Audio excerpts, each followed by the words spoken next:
नमस्कार, यंग वार्ता न्यूज में आपका स्वागत है। मैं हूं रमेश पहाड़िया। शुरुआत करते हैं आज की हेडलाइन से। कैबिनेट बैठक में होगा स्कूल खोलने का फैसला, बोले शिक्षा मंत्री गोविंद ठाकुर। मुख्यमंत्री जयराम ठाकुर हुए आइसोलेट। कुल्लू में कोरोना पॉजिटिव एमएलए के संपर्क में आए थे सीएम। किन्नौर में गहरी खाई में गिरी पिकअप, 2 युवकों की मौत। शिक्षा बोर्ड के अध्यक्ष की फर्जी फेसबुक आईडी बनाकर ठगे 15,000।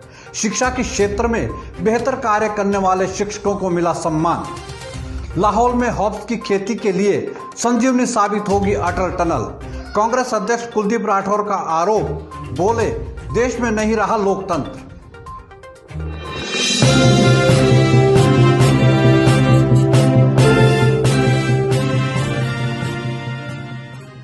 अब समाचार विस्तार से। हिमाचल प्रदेश के शिक्षा मंत्री गोविंद ठाकुर ने कहा कि हिमाचल प्रदेश में स्कूलों को खोलने का फैसला 9 अक्टूबर को होने वाली कैबिनेट की बैठक में लिया जाएगा। शिक्षा मंत्री ने आज राज्य स्तरीय शिक्षक सम्मान समारोह के बाद मीडिया से बातचीत करते हुए कहा कि हिमाचल प्रदेश के स्कूलों में ऑनलाइन पढ़ाई बेहतर चल रही है। उन्होंने कहा कि पिछले 3 महीनों से शिक्षक ऑनलाइन पढ़ा रहे हैं। उन्होंने बताया कि शिक्षा के क्षेत्र में बेहतर कार्य करने वाले 17 शिक्षकों को आज राज्यपाल द्वारा पुरस्कृत किया गया। गोविंद ठाकुर ने बताया कि कोरोना से बचाना, बच्चों की सुरक्षा करना हिमाचल प्रदेश सरकार की पहली प्राथमिकता है। हमारे जो ऐसे अध्यापक हैं जो उत्कृष्ट और उल्लेखनीय कार्य विभिन्न क्षेत्र में अपने विद्यालय में करते हैं, उन सबको राज्य स्तर के पुरस्कार और राष्ट्रीय स्तर के पुरस्कार से सम्मानित करने का कार्यक्रम सदा रहता था। लेकिन इस साल कोरोना के कारण से, और दूसरा जब 5 सितंबर को ये कार्यक्रम होना था तो उसी समय हमारे पूर्व राष्ट्रपति डॉक्टर प्रणब मुखर्जी नहीं रहे, देश राष्ट्रीय शोक में था, और इसीलिए हमने निर्णय लिया कि अब भाजपा के वरिष्ठ नेता एवं वित्त आयोग के अध्यक्ष सतपाल सिंह सत्ती ने कहा कि हिमाचल प्रदेश के लोगों के लिए मुख्यमंत्री राहत कोष कारगर साबित हो रहा है। सत्ती ने आज ऊना जिला के महतपुर और बसदेहड़ा में 84 परिवारों को 52,10,000 रुपए की राहत राशि वितरित की। सत्ती ने बताया कि हिमाचल प्रदेश के गरीब व जरूरतमंद लोगों के लिए मुख्यमंत्री राहत कोष संजीवनी साबित हो रही है। 54 लोगों को आज अवॉर्ड किया गया है, और एक निर्मल दास संतोषगढ़ से हैं जिनका करंट लग करके बाजू सड़ गए थे, उनको भी सरकार ने 2 लाख रुपया भेजा। उनको हमने घर जा कर के 2 लाख रुपए का चेक उनको भी उपलब्ध कराया है।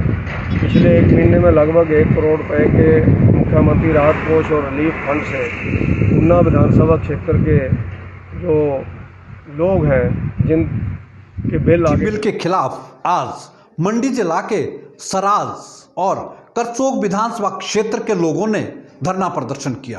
कांग्रेस का कहना है कि सरकार द्वारा लाया गया कृषि बिल किसानों के हक का नहीं है। पूर्व विधायक एवं कांग्रेस के प्रदेश महासचिव चैतराम ठाकुर ने कहा कि इस बिल से किसान बर्बाद हो जाएगा। चैतराम ठाकुर ने बताया कि कृषि बिल के खिलाफ कांग्रेस द्वारा 10 अक्टूबर को मंडी में एक बड़ा किसान सम्मेलन किया जा रहा है। के खिलाफ बिल वापिस करो, वापिस करो, वापिस करो।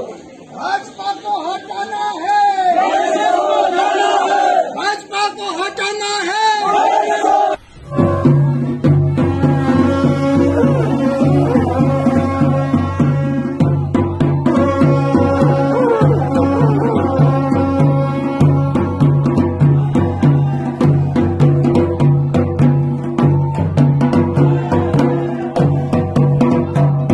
तस्करी के खिलाफ विश्व हिंदू परिषद ने आज नालागढ़ में रैली निकाली और प्रदर्शन किया। विश्व हिंदू परिषद ने इस दौरान राज्यपाल व मुख्यमंत्री को ज्ञापन भी भेजा। मुख्यमंत्री को भेजे ज्ञापन में विश्व हिंदू परिषद ने कहा कि देश में बढ़ रहे महिला अपराध, गो तस्करी, लव जेहाद और धर्मांतरण के मामले चिंता का विषय है। विश्व हिंदू परिषद ने सरकार से मांग की है कि गो तस्करी, महिला अपराध और लव जेहाद के खिलाफ यदि कार्रवाई नहीं की गई तो मजबूरन विश्व हिंदू परिषद को आंदोलन खड़ा करना पड़ेगा। सरकार से ये जोर शोर से मांग रखता है कि जो बलात्कारियों को सख्त सख्त सजा दी जाए, ताकि उसके बारे में करना तो दूर, वो सोचना भी दूर। जी, आज विश्व हिंदू परिषद का एक प्रतिनिधिमंडल हमसे मिला था और उन्होंने माननीय महामहिम राज्यपाल महोदय और माननीय मुख्यमंत्री महोदय को एक ज्ञापन प्रेषित किया है, जिसमें उन्होंने कुछ मुद्दे हैं जो पॉइंट आउट किए, जैसे बेसहारा पशुओं की देखभाल है, गो तस्करी या कुछ धार्मिक मुद्दे हैं जिन पर। ब्रेक के बाद देखिए, एक साल में नहीं हुआ अटल टनल का निर्माण, ऐसा क्यों बोले मुकेश अग्निहोत्री। फुट ब्रिज के लिए डीसी ऑफिस के समक्ष कसियाना के ग्रामीणों ने दिया धरना। फीस माफी को लेकर एनएसयूआई ने प्रिंसिपल को दिया ज्ञापन।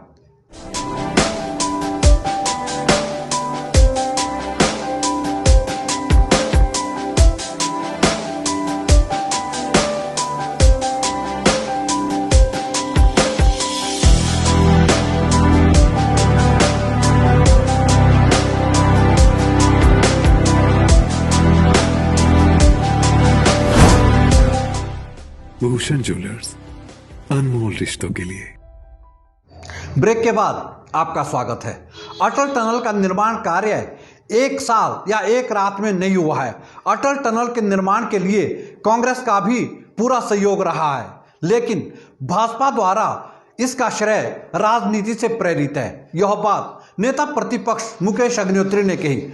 मुकेश अग्निहोत्री ने कहा कि अटल टनल के लिए पूर्व मुख्यमंत्री वीरभद्र सिंह और कांग्रेस सरकार ने बजट उपलब्ध करवाया है। उन्होंने बताया कि गत दिनों प्रधानमंत्री नरेंद्र मोदी ने टनल का उद्घाटन किया, लेकिन इस मौके पर उन्होंने कांग्रेस नेताओं का नाम तक नहीं लिया, जो मुनासिब नहीं है। उन्होंने कहा कि अटल टनल न केवल भाजपा व कांग्रेस के लिए, बल्कि यह एक देश की सुरक्षा के लिए अहम है और इसके लिए सभी पार्टियों का सहयोग रहा है। लगातार अखबारों में मैं देखता हूँ, हमें लड़ाई 2022 में कांग्रेस की सरकार बनानी है। कांग्रेस की सरकार बनेगी जब हम सब एकजुट के इन्होंने सत्ता हासिल की थी, चाहे वो गुड़िया प्रकांड था, चाहे यहाँ पे फॉरेस्ट के कर्मी का जो है प्रशासन का प्रकांड था। उन लोगों को न्याय ये लोग जो है किसी भी तरह नहीं दे पाए। और कॉलेजों में फीस माफी को लेकर एनएसयूआई इकाई ने आज हमीरपुर कॉलेज के प्रधानाचार्य को ज्ञापन सौंपा।